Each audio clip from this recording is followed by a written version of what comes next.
TV 20 Kannada ವಾಹಿನಿಗೆ ಸ್ವಾಗತ.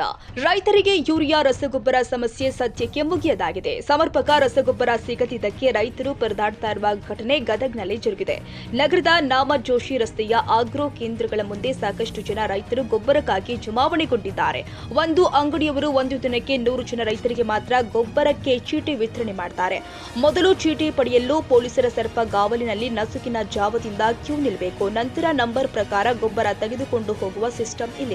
ಸಾಕಷ್ಟು ಮಳೆಯಾಗಿದ್ದು ರೈತರಿಗೆ ಯೂರಿಯಾ ಗೊಬ್ಬರ ಅವಶ್ಯಕತೆ ಇದೆ. ಜಿಲ್ಲೆಯ ಲಕ್ಷ್ಮೇಶ್ವರ, ಮುಂಡರಗಿ, ಡಂಬಳ, ಶಿರಹಟ್ಟಿ, ಗಜೇಂದ್ರಗಡ ಪಟ್ಟಣ ಸೇರಿ ಅನೇಕ ಆಗ್ರೋ ಕೇಂದ್ರದಲ್ಲಿ ರೈತರು ಬೆಳಗ್ಗೆಯಿಂದ ಕ್ಯೂ ನಿಲ್ಲಬೇಕಾಗಿದೆ. ಒಬ್ಬ ರೈತರಿಗೆ 3 ಚೀಲ ಯೂರಿಯಾ ರಸಗೊಬ್ಬರ ಮಾತ್ರ ವಿತರಣೆ ಮಾಡ್ತಿದ್ದಾರಂತೆ. ಇದರಿಂದ ರೈತರು ಮತ್ತಷ್ಟು ಆಕ್ರೋಶಕ್ಕೆ ಒಳಗಾಗ್ತಾ ಇದ್ದಾರೆ.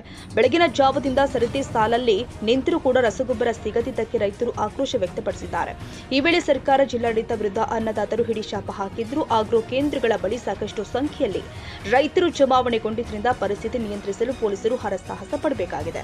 ಸಮರ್ಪಕ ಯೂರಿಯಾ ಗೊಬ್ಬರ ವಿತರಿಸುವಂತೆ ಆಗ್ರಹ ಮಾಡಿದರು.